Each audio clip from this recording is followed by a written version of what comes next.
তো বন্ধুরা, যুবসাথী ফর্ম আমরা কিভাবে ফিল আপ করবো খুব সহজে জেনে নিই। দেখুন, এখানে কিন্তু একটা পাসপোর্ট সাইজের ছবি বসাতে হবে। তারপরে দেখুন দুয়ারে সরকার রেজিস্ট্রেশন নম্বর, এই জায়গাটা আপনারা ফিল আপ করবেন না।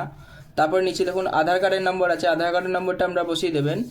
তারপরে দেখুন উপভোক্তার নাম, মাধ্যমিক রেজাল্টে বা অ্যাডমিট কার্ডে যে নামটা আছে সেই নামটা বসাবেন। যদি কোনো বিয়ে হয়ে থাকে, নাম টাইটেল যদি চেঞ্জ হয়ে থাকে, আধার কার্ডের সঙ্গে কিন্তু বসাবেন না। মাধ্যমিকের অ্যাডমিট কার্ডে যে নামটা আছে সেই নামটা বসাবেন।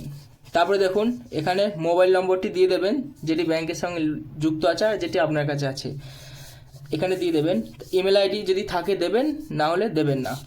তারপরে দেখুন আপনাদের লিঙ্গটা সিলেক্ট করে নেবেন, পুরুষ মহিলা। তারপরে দেখুন এখানে জন্ম তারিখ দিয়ে দেবেন, আপনার জন্ম তারিখটা এখানে ডেট, মান্থ, ইয়ার এখানে দিয়ে দেবেন। এবং জন্ম তারিখ থেকে 2026 বছর বয়সে, মানে আপনার জন্ম যদি 2000 সালে হয়ে থাকে তাহলে 2026-এ আপনার বয়স হবে কিন্তু 26 বছর। এরকম করে কিন্তু ক্যালকুলেট করে দেবেন। সালটাকে এই 2026 দিয়ে মাইনাস করে দিলেই বেরিয়ে যাবে। তারপরে আসি পিতার নাম। পিতার নামের জায়গায় আপনাদের পিতার নামটা বসিয়ে দেবেন, মাতার নামের জায়গায় মাতার নামটা বসিয়ে দেবেন। তারপরে দেখুন স্বামী বা স্ত্রীর নাম, যদি বিয়ে হয়ে থাকে তাহলে স্বামীর নামটা এখানে দিয়ে দেবেন। তারপরে দেখুন আপনাদের এখানে কাস্টটা দিয়ে দেবেন, এসসি এসটি না ওবিসি, এই তিনটের মধ্যে যেটি হবে সেটা দিয়ে দেবেন। তারপরে যদি যে কাস্ট দেবেন সেই সার্টিফিকেট থাকা জরুরি, সার্টিফিকেট নম্বরটা কিন্তু দিতে হবে। তারপরে আসি নিচে, দেখুন আপনি বিবাহিত, অবিবাহিত না অন্য কিছু, সেটা দিয়ে দেবেন।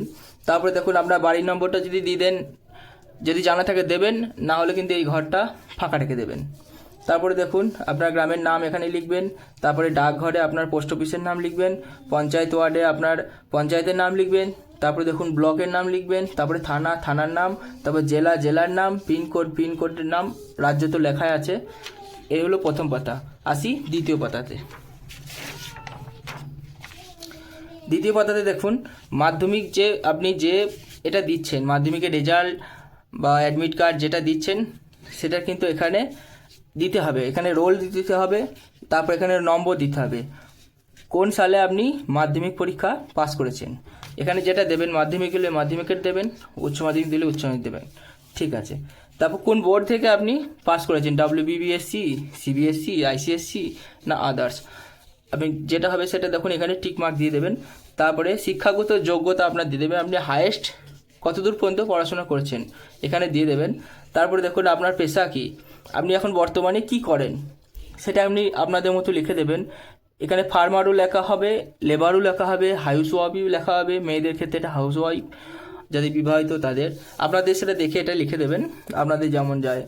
তারপরে এখানে দেখুন ব্যাংকের নাম লিখবেন, ব্যাংকের শাখার নাম, তারপরে ব্যাংক অ্যাকাউন্ট নম্বর আছে, তারপর IFSC কোড, এগুলো লিখে দিয়ে তারপর দেখুন এখানে লেখা আছে অন্য কোনো সরকারি সাহায্য পান কিনা, রাজ্য সরকার প্রদত্ত শিক্ষাগত সুবিধা বা বৃত্তি ছাড়া, এখানে না দেবেন, হ্যাঁ হলে কিন্তু পাবেন না, ঠিক আছে। তারপরে দেখুন এখানে এই চেক বক্সগুলোকে আপনাকে টিক দিতে হবে। কি দিতে হবে, মাধ্যমিক পরীক্ষার অ্যাডমিট কার্ড এর সঙ্গে জেরক্স আপনাকে দিতে হবে। তারপরে দিতে হবে শিক্ষাগত যোগ্যতার সার্টিফিকেট, মাধ্যমিকে দিলে মাধ্যমিকের পাস সার্টিফিকেট এখানে জেরক্স করে দেবেন। আধার কার্ডের কপি লাগবে জেরক্স করে, ভোটার কার্ডের কপি লাগবে জেরক্স করে, ব্যাংক অ্যাকাউন্টের পাসবই প্রথম পাতার জেরক্স করে লাগবে, আর আপনি যে সার্টিফিকেটটা দিয়েছেন সেই সার্টিফিকেটের জেরক্স কিন্তু এখানে লাগবে। তারপরে দেখুন নিচের দিকে এই ডেটটা কিন্তু এখন বসাবেন না, যেদিন জমা দেবেন সেই দিনকার বসাবেন, আর এখানে একটা সিগনেচার হবে।